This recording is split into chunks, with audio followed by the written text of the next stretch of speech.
भारत के संविधान की शपथ लेने वाले माननीयों को मैं बताना चाहता हूं कि पहले अफगानिस्तान, पाकिस्तान, बांग्लादेश में भी रक्षाबंधन मनाया जाता था। अफगानिस्तान, पाकिस्तान, बांग्लादेश में भी शिवरात्रि होती थी। अफगानिस्तान, पाकिस्तान, बांग्लादेश में भी मकर संक्रांति मनाई जाती थी। अफगानिस्तान, पाकिस्तान, बांग्लादेश में भी सूर्य की पूजा होती थी, चंद्रमा की पूजा होती थी, नदियों की पूजा होती थी, नदियों में लोग स्नान करते थे। अफगानिस्तान, पाकिस्तान, बांग्लादेश में भी हवन किया जाता था, नीम की, पीपल की पूजा होती थी, सनातन संस्कृति थी, सनातन धर्म का पालन होता था। और आज वर्तमान भारत में जो बचा हुआ भारत है, इस भारत में भी 9 राज्यों में, 200 जिलों में और 1500 तहसीलों में रक्षाबंधन नहीं मनाया जाता, शिवरात्रि नहीं मनाई जाती, मकर संक्रांति नहीं मनाई जाती, सूर्य चंद्रमा की पूजा नहीं होती, यज्ञ हवन नहीं होता है, नदियों में स्नान नहीं करते, नदियों की पूजा नहीं होती है। ये बहुत बड़ा खतरा है हमारे लिए। और सबसे बड़ी बात, आखिर क्या कारण है कि जहां पे 99% सनातनी रहते हैं, जिस गांव में, जिस मोहल्ले में 99% सनातन धर्म को मानने वाले हिंदू, जैन, बौद्ध, सिख रहते हैं, वहां 1% अगर कोई विदेशी पंथ को मानने वाला रहता है तो भी आराम से रहता है। लेकिन वहीं दूसरी तरफ जहां पे एक समुदाय विशेष 50% हो जाता है, जिस गांव में, जिस मोहल्ले में, वहां पे हिंदू, जैन, बौद्ध, सिख को पलायन करना पड़ता है। आखिर क्या कारण है कि जिस गांव मोहल्ले में 99% हिंदू, जैन, बौद्ध, सिख रहते हैं वो भी शांत रहता है, लेकिन जहां पे 50% भी समुदाय विशेष हो जाता है वो अशांत हो जाता है, संवेदनशील हो जाता है?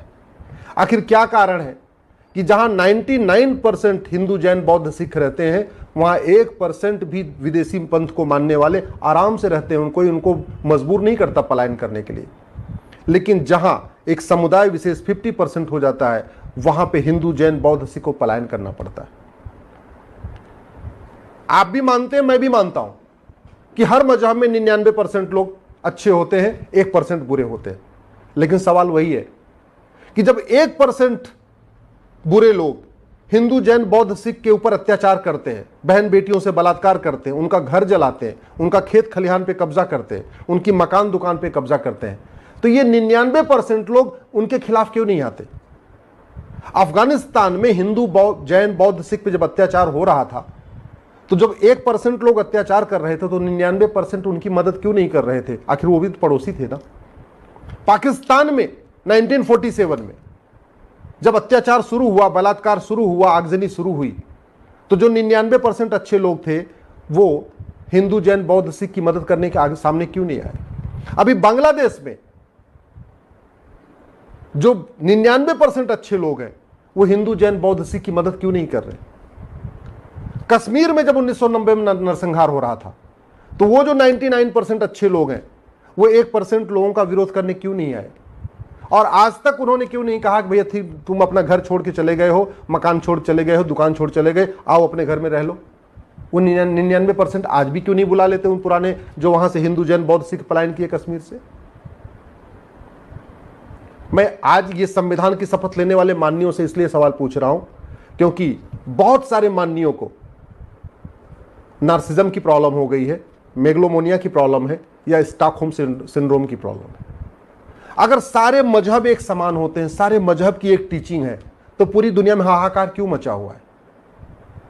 आखिर पूरी दुनिया में झगड़ा किसका है? रिलीजन का झगड़ा तो है ना। तो अगर सबकी टीचिंग अच्छी है, सारे रिलीजन एक समान होते हैं, सब में भाईचारा सिखाते, तो फिर झगड़ा चल क्यों इसलिए रहा है? आखिर मैं संविधान की शपथ लेने वाले माननीयों से पूछता हूं कि अगर कोई व्यक्ति इक्वेलिटी को नहीं मानता कि सब एक समान होते हैं, ऐसा मानता ही नहीं, तो क्या उसको भारत की नागरिकता मिल सकती है? क्या उसको आर्टिकल 25 के अंतर्गत फ्रीडम ऑफ रिलीजन मिल सकता है? क्या ऐसे व्यक्ति को भारत में घूमने टहलने की आज़ादी मिल सकती है और सबको ये कहने की आज़ादी मिल सकती है कि जो हमारे रिलीजन को माने वो तो ठीक है, जो नहीं माने वो ठीक नहीं है, उसको कन्वर्ट किया जा सकता है?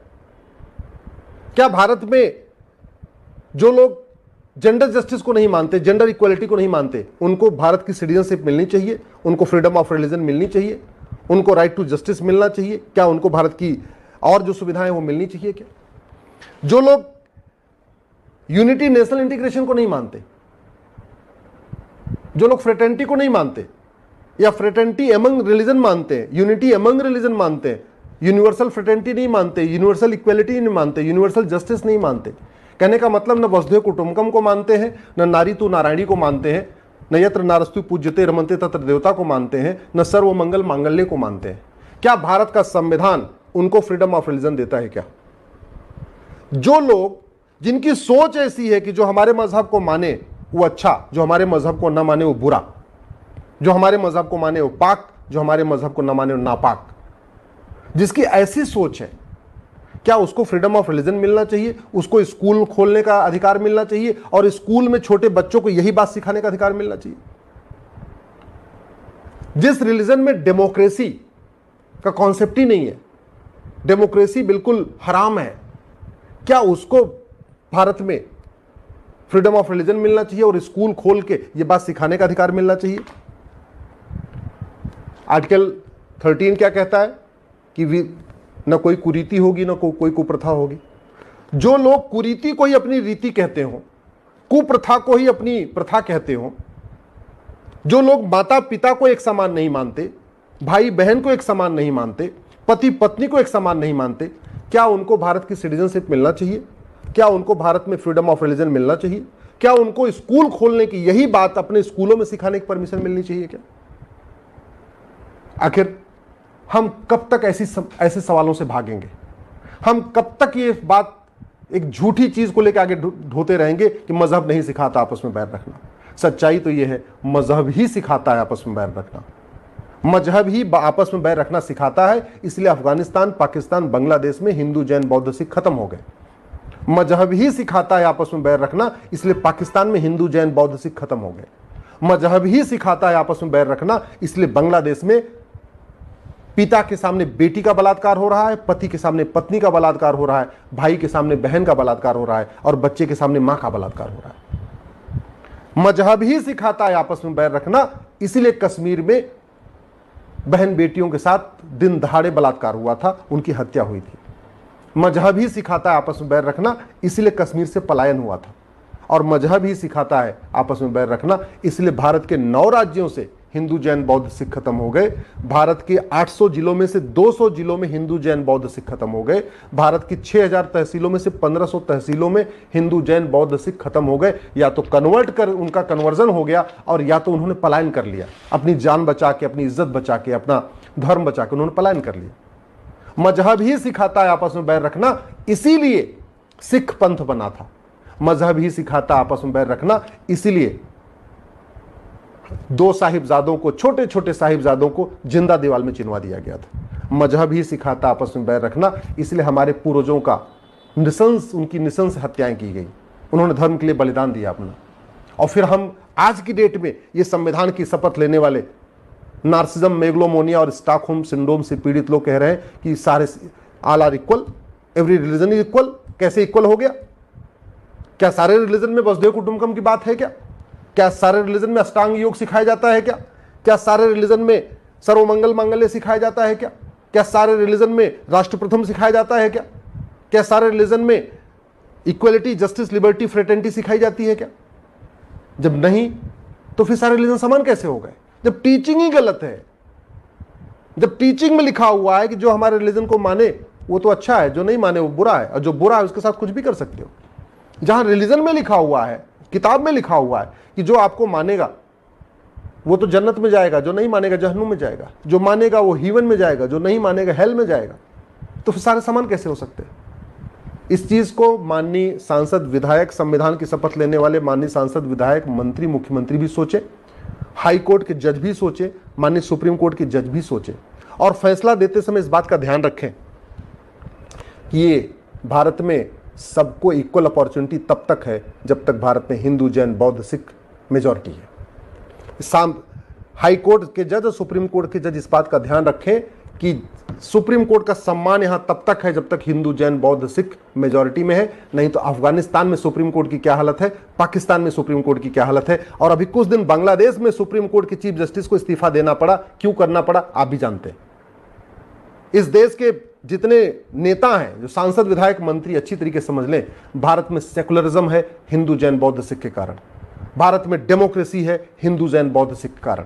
अगर भारत में संविधान चल रहा है क्योंकि सनातनी बहुसंख्यक है, भारत में लोकतंत्र चल रहा है क्योंकि सनातनी बहुसंख्यक है, भारत की सेना विद्रोह नहीं करती क्योंकि सेना में सनातनी बहुसंख्यक है, भारत के नौकरशाह साजिश नहीं करते नेताओं के खिलाफ क्योंकि वहां पे सनातनी बहुसंख्यक है, भारत की आम जनता विद्रोह नहीं करती नेताओं के खिलाफ क्योंकि यहां पे सनातनी बहुसंख्यक है, तख्ता पलट नहीं होता क्योंकि सनातनी बहुसंख्यक है, जजेस को खुलेआम इंसल्ट नहीं किया जाता क्योंकि सनातनी बहुसंख्यक है, मंत्रियों पे और सांसदों पे खुलेआम हमला नहीं होता क्योंकि सनातनी बहुसंख्यक है। इसलिए कानून बनाने वाले सांसद और विधायक और कानून की व्याख्या करने वाले हाई कोर्ट के, सुप्रीम कोर्ट के जज इस बात का ध्यान रखें कि कैसे सनातन मजबूत होगा। अगर आपके गलत निर्णयों के कारण सनातन कमजोर होगा तो याद रखिएगा आने वाली पीढ़ियां आपको माफ नहीं करेंगी। आज आप जो फैसला देना हो दे लीजिए, आपको जो कानून बनाना हो बना लीजिए, लेकिन आने वाली पीढ़ियां माफ नहीं करेंगी। इसलिए कानून बनाइए तो सनातन को मजबूत करने के लिए, और हाई कोर्ट सुप्रीम कोर्ट में फैसला करिए तो सनातन को मजबूत करने के लिए, भारत की संस्कृति को मजबूत करने के लिए, भारत की परंपरा को मजबूत करने के लिए, भारत के ज्ञान विज्ञान को मजबूत करने के लिए। अगर ये दिमाग से निकाल दीजिए कि सारे रिलीजन समान होते हैं, सबकी टीचिंग समान होती है, सारे रिलीजन में इक्वलिटी सिखाई जाती है, ये सबसे बड़ा फेक नैरेटिव है। और इस फेक नैरेटिव में हमारे सांसद विधायक मंत्री फंस चुके हैं। इस फेक नैरेटिव में हाई कोर्ट के, सुप्रीम कोर्ट के जज फंस चुके हैं।